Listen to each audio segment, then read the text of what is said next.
Akkor folytassuk az érdekesebb részével. Az asztalt kijelölöm, nyomok egy tabot, 3-asra átváltok, L betűvel kijelölöm a fiókot, ellenőrzöm, hogy van-e az egész. Igen. Nyomok egy P betűt, ugye csak a selection-t szeparálja. Jövök object módba, akkor a fogantyút és a fiókot kijelölöm, Ctrl-J, ezáltal ugye ez egy object lesz.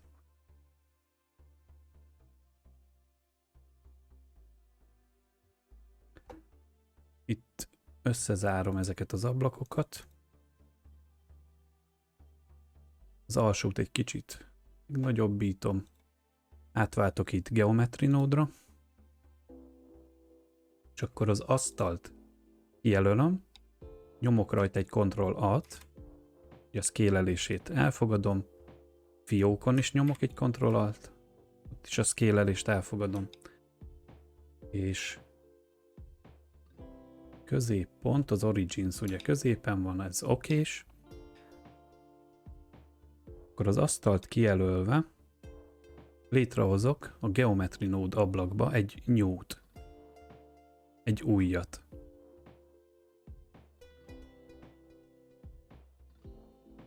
Ugye ez köti össze magát az objectet a kimenettel.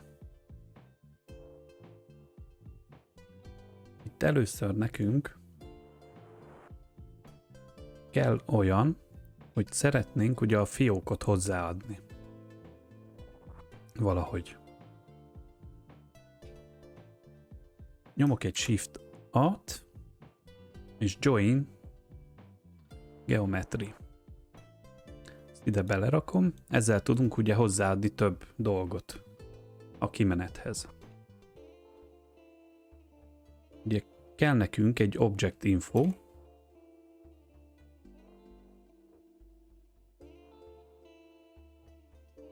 itt a Geometry-t összekötöm ugye a Join Geometry nóddal, ezáltal van az asztal, és itt megadhatom, a pipettára rákattintok, és a fiókot hozzáadom.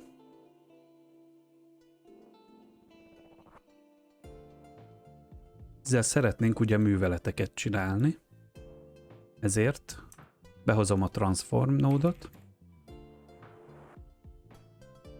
amit összekötök ugye a fiók nódjával, akkor így eltüntetem ugye az eredetit, tehát ez a fiók itt most nekünk nem kell. Visszamegyek az asztalra, így most már tudom mozgatni Y-tengelyen a fiókot. Ugye így tudom X-tengelyen is, meg Z-tengelyen is.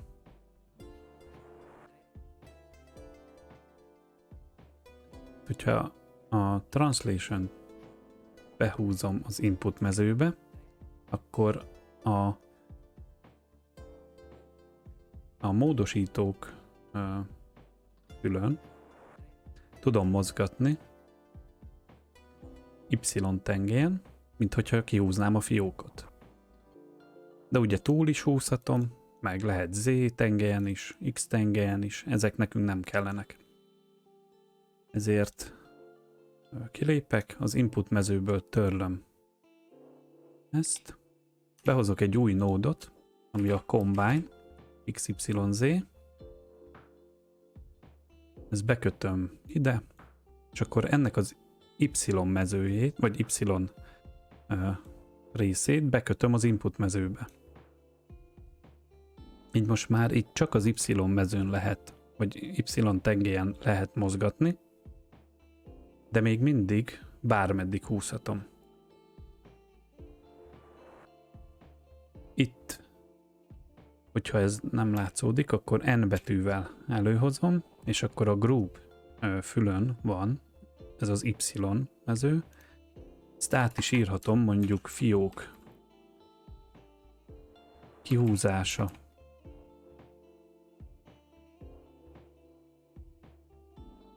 Akkor beállítom, hogy minimum 0, így nem tudom mínuszba vinni, de csak előrefele. Előrefele megnézzük, mi az a mennyiség, ameddig ki lehetne húzni valóságban, mondjuk eddig, és akkor ez 0,34. Ide meg beírjuk a maximumhoz, hogy 0,34. Így most már csak ebbe a tartományba tudjuk mozgatni.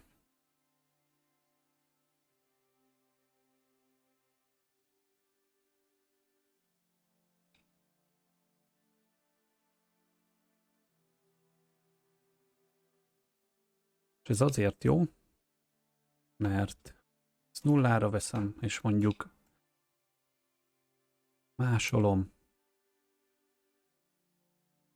megint másolom, és akkor mindegyiknél nem kell külön kijelölni mindig a fiókot, kihúzni, hogyha esetleg máshogy szeretnénk a látványterbe használni, hanem elég csak kijelölni az egyik asztalt, beállítom, hogy a fiók mondjuk itt ezen eddig legyen kinyitva, ezen teljesen, ezen meg épp, hogy ilyen picit, be. Sokkal egyszerűbb. És ezt ugye meg lehet csinálni ajtókkal is. Egy könnyebb módszer.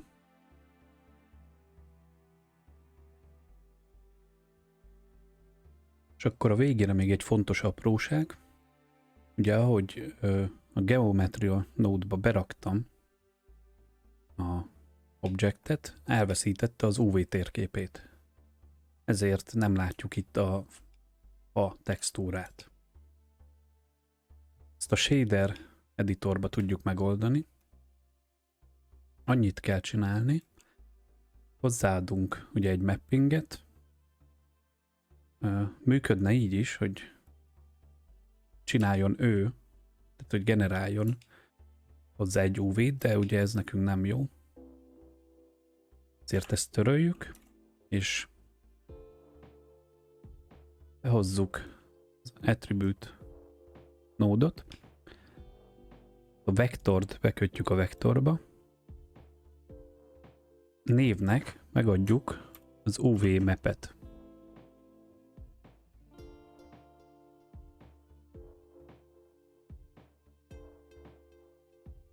Fontos, hogy így kell beírni. Így visszaáll az UV térkép, ami ugye eredetileg volt. És így most már kerek a modellünk. Ha tetszett, nyomj egy lájkot, és ha szeretnéd megtanulni a Blendert, akkor iratkozz fel. A leírásba a linkek között megtalálható a többek közt a TikTok csatornám is, ahol sok hasznos tippet láthattok tőlem. Köszönöm, hogy megnézted, szia!